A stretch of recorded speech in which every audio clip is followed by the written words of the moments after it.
स्वागत है आपका रैपिड सक्सेस पॉइंट में। आज हम फिर से लेके उपस्थित हुए हैं आपके लिए कुछ ऑब्जेक्टिव क्वेश्चंस जो कि विगत परीक्षाओं में पूछे गए हैं।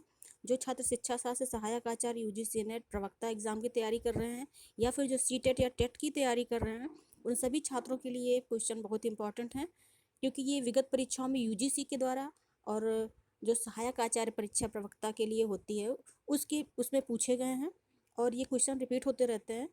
तो आगामी परीक्षाओं में ये संभावित हैं, पूछे जा सकते हैं, तो इनका अध्ययन करेंगे, साथ साथ इनके जो ऑप्शन दिए हुए हैं उन पर भी हम डिस्कस करते चलेंगे। ठीक है, चलिए मित्रों पढ़ना शुरू करते हैं। पहला क्वेश्चन है हमारा, वैयक्तिक भेदों को कोई महत्व नहीं दिया जाता है। वैयक्तिक भेदों को कोई महत्व नहीं दिया जाता, किस आइडियोलॉजी में इसको महत्व नहीं दिया जाता है? वो है हमारा आदर्शवाद। ठीक है, आदर्शवाद वैयक्तिक भेदों की बात नहीं करता। ठीक है, जबकि प्रकृतिवाद और यथार्थवाद, व्यवहारिकतावाद, इन तीनों में ही व्यक्तिक भेदों को महत्व दिया जाता है, अर्थात छात्र को महत्व दिया जाता है, छात्र के व्यक्तित्व को महत्व दिया जाता है। ठीक है, जबकि आदर्शवाद में छात्र को गौड़ और शिक्षक को प्रमुखता दी जाती है। ठीक है, तो वैयक्तिक भेदों को कोई महत्व नहीं दिया जाता किसमें? आदर्शवाद में, क्योंकि ये विचारों पर आधारित है और विचारों की श्रेष्ठता के आधार पर शिक्षक को महत्व अधिक देता है। ठीक है, अगला क्वेश्चन देख लेते हैं कौन सा है। अगला क्वेश्चन है, निम्न में से कौन सा सकारात्मक सामाजिक परिवर्तन का कारक है? निम्नलिखित में से कौन सा सामाजिक परिवर्तन का सकारात्मक कारक है? वो है शिक्षा। शिक्षा समाज में सकारात्मक परिवर्तन लाती है। ठीक है, अगला क्वेश्चन देख लेते हैं कौन सा है। वो है, भारतीय प्रसंग में शारदा अधिनियम क्यों महत्वपूर्ण है? भारतीय प्रसंग में शारदा अधिनियम क्यों महत्वपूर्ण है? तो हमें पता है ये लड़कियों के बाल विवाह का निषेध करता है। ठीक है, शारदा अधिनियम लड़कियों के विवाह का निषेध करता है। जो 14 साल की वर्ष जो एज होती थी उससे कम उम्र में लड़कियों की शादी हो जाती थी पहले। उसके बाद फिर क्या किया गया? लड़कियों की विवाह की आयु 18 वर्ष क्या की गई, मतलब कि मंजूर की गई। ठीक है, अगला क्वेश्चन देख लेते हैं क्या है। स्कूल एक लघु समुदाय लघु समाज है। स्कूल एक लघु समुदाय लघु समाज है। इस कथन के प्रसंग में समुदाय और समाज पदों से क्या अभिप्राय है? तो यहाँ पे समुदाय का अभिप्राय क्या है? स्वतंत्रता। समुदाय स्वतंत्रता की बात करता है। ठीक है, जैसे जैसे हिंदू समुदाय, मुस्लिम समुदाय।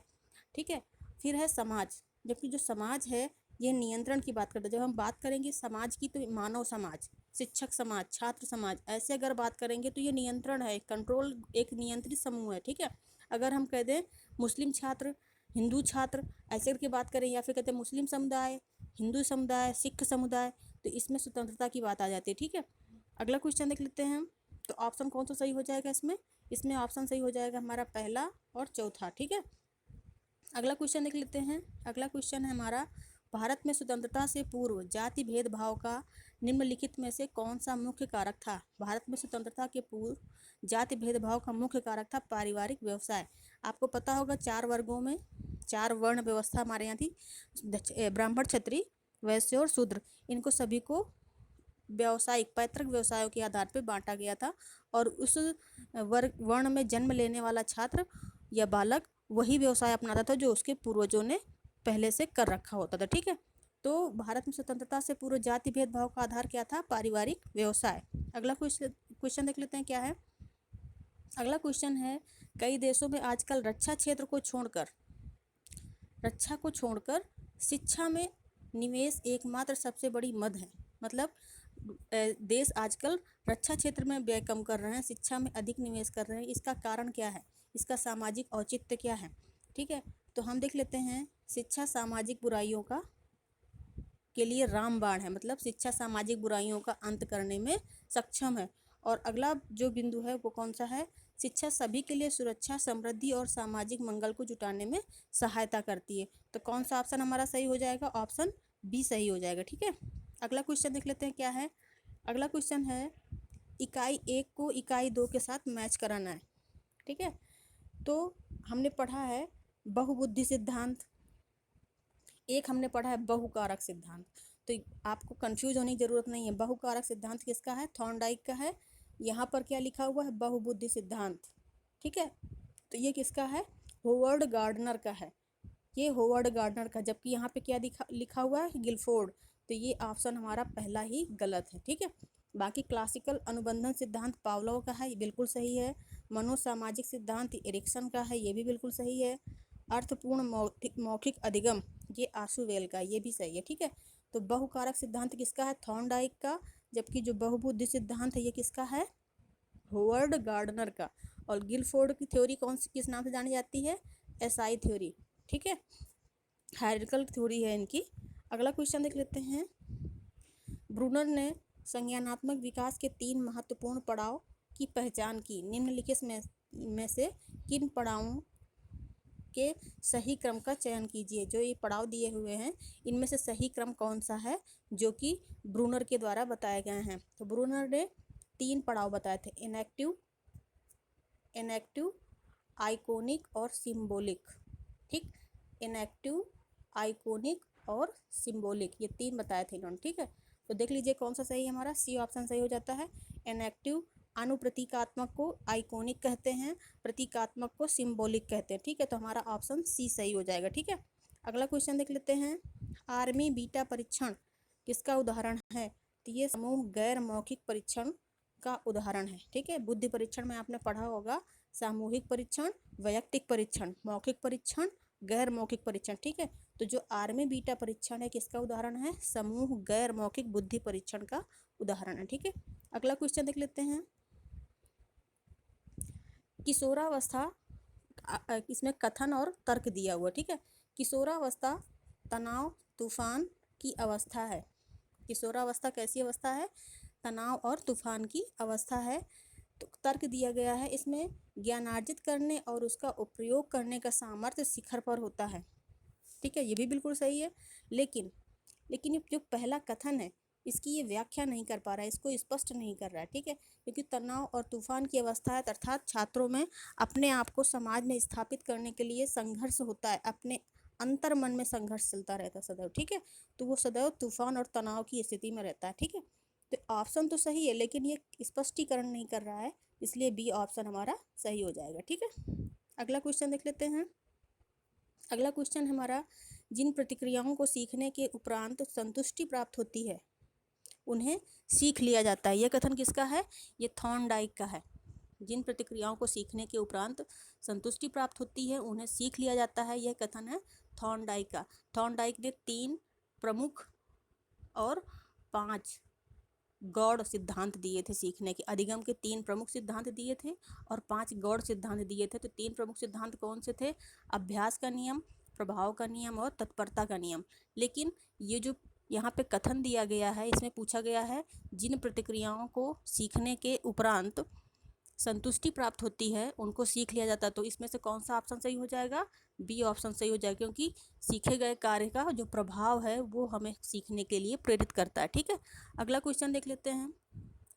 स्प्रेंजर का प्रकार विज्ञान व्यक्ति के किस पक्ष पर आधारित है? स्प्रेंजर का जो प्रकार विज्ञान है यह रुचि पर आधारित है। ठीक है, आपने जो वैयक्तिक शील गुण सिद्धांत आपने पढ़े होंगे, वैयक्तिक भेदों का जो चैप्टर है हमारा व्यक्तित्व वाला, उसमें रुचि के सिद्धांत के आधार पर स्प्रेंजर ने व्यक्तियों के अलग अलग प्रकार बताए हैं। ठीक है,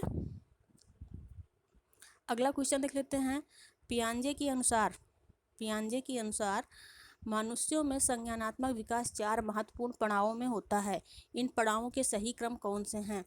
तो हमें पता है कौन सा है। पहला संवेदनात्मक संक्रियात्मक संवेदी तांत्रिक संक्रियात्मक अवस्था, दूसरी है पूर्व संक्रियात्मक अवस्था और तीसरी है हमारी मूर्त संक्रियात्मक अवस्था और चौथी कौन सी है? औपचारिक। ठीक है, जो मूर्त संक्रियात्मक अवस्था है इसको हम तर्क बुद्धि संक्रियात्मक अवस्था के नाम से भी जानते हैं इस अवस्था को। ठीक है, ये जो हमारी तर्क बुद्धि संक्रियात्मक योग्यता है इसको मूर्त संक्रियात्मक अवस्था के नाम से भी जानते हैं। तो चारों ऑप्शन हमारे कौन से हो जाएंगे? संवेदी तांत्रिक संक्रियात्मक अवस्था, पूर्व संक्रियात्मक अवस्था, मूर्त या तर्क बुद्धि संक्रियात्मक अवस्था और चौथा हमारा औपचारिक संक्रियात्मक अवस्था। तो डी ऑप्शन इसमें सही हो जाएगा। अगला क्वेश्चन देख लेते हैं। अगला क्वेश्चन है, 2 सूचियां दी हुई हैं, पहली सूची को दूसरी सूची से मैच करना है। कार्ल रोजर का सिद्धांत कौन सा है? स्वसिद्धांत। आपने पढ़ा होगा, रोजर का स्वसिद्धांत आपने पढ़ा होगा, लेविन का क्षेत्र अधिगम आपने पढ़ा होगा, बंडूरा का क्या है, सामाजिक अधिगम। सामाजिक अधिगम सिद्धांत किसका है, बंडूरा का है। और जो ब्रूनर हैं इनका सिद्धांत है संज्ञानात्मक सिद्धांत। ठीक है, तो ये हो गए आपके मैच। तो कौन सा ऑप्शन सही हो जा रहा है इसमें से, इसका ऑप्शन सही हो जा रहा है डी, इसका डी ऑप्शन सही हो जा रहा है। ठीक है, अगला क्वेश्चन देखते हैं। पावलोव के कुत्तों की लार ग्रंथियों से प्रयोग में सीएस स्वाभाविक उद्दीपक था। ठीक है, जो पावलोव थे, पावलोव महोदय ने कुत्ते की लार ग्रंथियों का अध्ययन किया था कि कुत्ता लार कब गिराता है, भोजन को देख के गिराएगा या घंटी को देख के गिराएगा। ठीक है, तो जो सीएस था ये इनका क्लासिकल स्टिमुलस था, मतलब कि स्वाभाविक उद्दीपक था।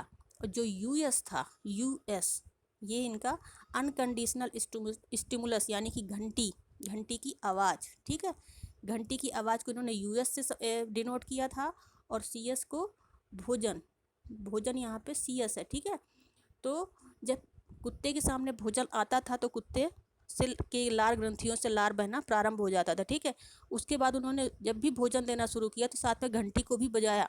ठीक है, तो कुत्ते ने उस घंटी की आवाज़ को रिकॉग्नाइज कर लिया, और जब पहले अगर उसने घंटी बजाना शुरू किया, भोजन नहीं भी दिया होता था तो भी कुत्ते की लार ग्रंथियों से लार आना प्रारंभ हो जाता था। ठीक है, तो यहाँ अस्वाभाविक उद्दीपक कौन हो गया, घंटी की आवाज़, यानी ऑप्शन सी सही हो गया। ठीक है, अगला क्वेश्चन देख लेते हैं। पावलर और स्किनर किससे संबंधित हैं, ये व्यवहारवादी हैं दोनों। पावलव और स्किनर ये दोनों ही व्यवहारवादी हैं। इसके अलावा थॉर्नडाइक, थॉर्नडाइक वाटसन, ये भी व्यवहारवादी हैं। ठीक है, अगला क्वेश्चन देख लेते हैं। अगला क्वेश्चन है हमारा, व्यवहारवादी विचारधारा के अनुसार एक अध्यापक होता है कैसा, उचित अधिगम परिस्थितियों का निर्माता। जो व्यवहारवादी विचारधारा का अध्यापक होगा वह उचित अधिगम परिस्थितियों का निर्माण करता है। ठीक है, ताकि छात्र ठीक ढंग से सीख सके। अगला क्वेश्चन देख लेते हैं। सीखने का सामाजिक सिद्धांत के प्रतिपादक कौन थे, सीखने के सामाजिक सिद्धांत के प्रतिपादक कौन थे, बांड्रा, एल्बर्ट बांड्रा। अगला क्वेश्चन देख लेते हैं। अभ्यास के नियम द्वारा छात्रों में विकसित होती है, अभ्यास के नियम के द्वारा छात्रों में क्या विकसित होती है, समस्या समाधान की क्षमता विकसित होती है। परिश्रम की आदत, अंतर्दृष्टि, बुद्धि का विकास नहीं होता, बल्कि वो आने वाली जो भी समस्याएं होती हैं उनका समाधान करने में दक्ष हो जाता है। ठीक है, अगला क्वेश्चन देख लेते हैं कौन सा है। अगला क्वेश्चन है, निम्न में से किन विद्यार्थियों को अध्यापक के ध्यान की आवश्यकता होती है, तो वो अंतर्मुखी छात्र, मंदबुद्धि बालक, या फिर गुणी। अगर कोई प्रतिभाशाली छात्र है तो उसकी तरफ भी शिक्षक को ध्यान देना होता है। अगर उस पर ध्यान नहीं देगा तो वो गलत कार्यों में संलिप्त हो सकता है। ठीक है, अंतर्मुखी छात्र क्योंकि कम बोलते हैं तो उनकी तरफ भी शिक्षक को ध्यान देना चाहिए, और जो मंद गति से सीखने वाला होता है उसको भी कक्षा में साथ लेके चलना होता है। अतः शिक्षक को तीनों ही प्रकार के विद्यार्थियों को ध्यान में रख के शिक्षा देनी चाहिए। ठीक है, अगला क्वेश्चन है हमारा, निम्न में से कौन सी घटना नकारात्मक पुनर्बलन का उदाहरण है, तो वो है पुरस्कार को रोक लेना। जैसे पुरस्कार हम देते हैं तो छात्रों में सीखने की क्षमता बढ़ती है, सकारात्मक पुनर्बलन उसको बोला जाता है। ठीक है, उसके बाद जब हम छात्र कोई क्रिया करता है उसको हम पुरस्कार, हमने उसको बताया कि हम आप ये करने पर आपको ये पुरस्कार मिलेगा, और उस क्रिया को उससे करा लिया और पुरस्कार फिर उसको नहीं दिया गया तो इससे छात्र का मनोबल टूट जाता है। इसे नकारात्मक पुनर्बलन के नाम से जाना जाता है। ठीक है, अगला क्वेश्चन है, निम्न में से किसको अधिगम सिद्धांतों पर अग्रणी कार्य के लिए नोबेल पुरस्कार दिया गया, तो वो थे हमारे इवान पावलोव, इनको नोबेल पुरस्कार से नवाजा गया था।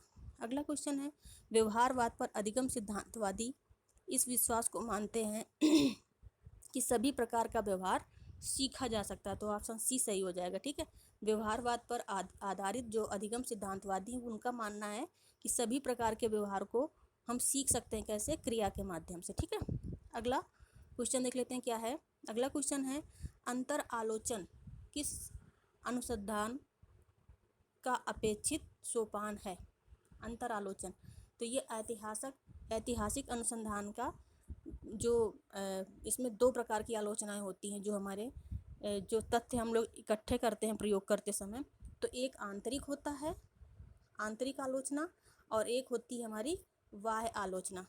ठीक है, एक आंतरिक आलोचना होती है हमारी आंतरिक, और एक होती है हमारी वाह। ठीक, तो यहाँ पे अंतर आलोचन की बात हो रही है, तो ये कौन सा अनुसंधान हो जाएगा? ऐतिहासिक अनुसंधान। पहले बाह्य कारकों की आलोचना करते हैं, फिर उसके बाद आंतरिक कारकों की आलोचना करते हैं। ठीक है, अगला क्वेश्चन देख लेते हैं। निम्न में से कौन सी अनुसंधान संबंधी प्रतिज्ञप्ति से आप सहमत नहीं हैं? तो अनुसंधान शिक्षण की गुणवत्ता में वृद्धि करता है, बिल्कुल सही बात है। अनुसंधान अनेक समस्याओं का समाधान ढूंढने में सफल रहता है, ये भी सही है। अनुसंधान समाज की सामाजिक उन्नति में योगदान देता है, ये भी बिल्कुल सही है। तो फिर इसमें से कौन सा गलत है जिस पर सहमत नहीं हुआ जा सकता? वो है अनुसंधान मात्र कार्मिक उपलब्धि है, तो ये ऑप्शन सी ऑप्शन हमारा गलत हो गया। ठीक है, अनुसंधान मात्र कार्मिक उपलब्धि नहीं है। ठीक है, ये शिक्षा गुणवत्ता में वृद्धि करता है, समस्याओं का समाधान ढूंढता है और उन्नति, सामाजिक उन्नति में भी अपना योगदान देता है। अगला क्वेश्चन देख लेते हैं क्या है।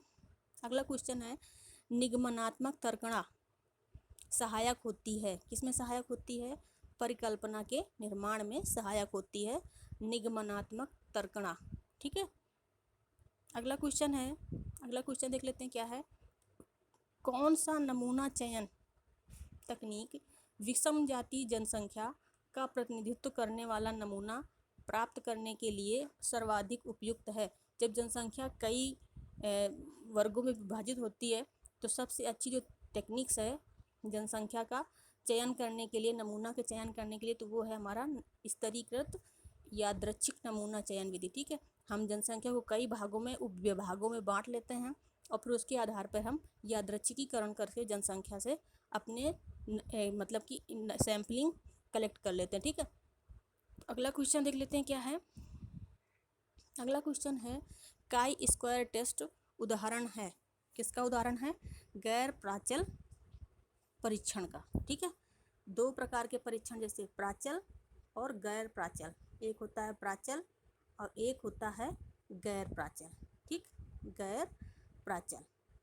ठीक है, तो जो प्राचल होता है उस पैरामीट्रिक बोलते हैं उसको हम, तो उसमें क्या होता है, जो जैसे टी टेस्ट वगैरह हैं, ठीक है, तो प्राचल में आ जाएगा, और जो काई स्क्वायर है हमारा गैर प्राचल में आ जाएगा। ठीक है, अगला क्वेश्चन देख लेते हैं। उच्च विश्वसनीयता वाला परीक्षण निम्न में से किसके लिए आवश्यक है? उच्च विश्वसनीयता वाला परीक्षण निम्न में से किसके लिए आवश्यक है? तो छात्रों को उनकी योग्यता के आधार पर वर्गीकृत करने के लिए हमें उच्च विश्वसनीयता वाले परीक्षण की आवश्यकता होती है। ठीक है, अगला क्वेश्चन देख लेते हैं क्या है। किसी मापक यंत्र की वैधता तथा विश्वसनीयता के लिए निम्न में से कौन सा कथन सही है? किसी मापक यंत्र की वैधता तथा विश्वसनीयता के लिए, ठीक है, तो वो ऑप्शन हो जाएगा हमारा डी, क्योंकि जो वैलिड जो टेस्ट होता है वो मतलब कि विश्वसनीय भी होता है, वो रिलायबल भी होता है। ठीक है, तो हमारी वैलिडिटी और रिलायबिलिटी उसमें अवश्य होगी अगर वो वैलिड है। ठीक है, लेकिन रिलायबिलिटी के साथ वैलिडिटी कोई ये मतलब शर्त नहीं होती। अगर कोई परीक्षण विश्वसनीय है तो ये शर्त नहीं है कि वो वैलिड भी होगा। ठीक है, लेकिन जो वैलिड परीक्षण है वो विश्वसनीय अवश्य होगा, ये इसकी अनिवार्य शर्त है। ठीक है, तो ऑप्शन डी सही हो जाएगा। तो ये कुछ प्रमुख प्रश्न थे जो कि विगत परीक्षाओं में पूछे गए हैं। आशा है आपको इन प्रश्नों की जो व्याख्या है समझ में आई होगी, स्पष्टीकरण ठीक लगा होगा। तो आप लोग इसे पढ़िए और अपने मित्रों तक शेयर कीजिए और चैनल को लाइक कीजिए, सब्सक्राइब कीजिए, शेयर कीजिए। मिलते हैं नेक्स्ट वीडियो में, तब तक के लिए बाय बाय। और हाँ, एक चीज़ और जानकारी देते हैं आपको, सारे वीडियो हमारे टेलीग्राम चैनल पर उपलब्ध हैं, आप वहाँ से जाके सारे वीडियो देख सकते हैं। हमारे टेलीग्राम चैनल का लिंक है SSDYA। ठीक है मित्रों, तो आप हमारे टेलीग्राम चैनल से जुड़ के सारे वीडियो वहाँ से प्राप्त कर सकते हैं। मिलते हैं नेक्स्ट वीडियो में, तब तक के लिए बाय, टेक केयर।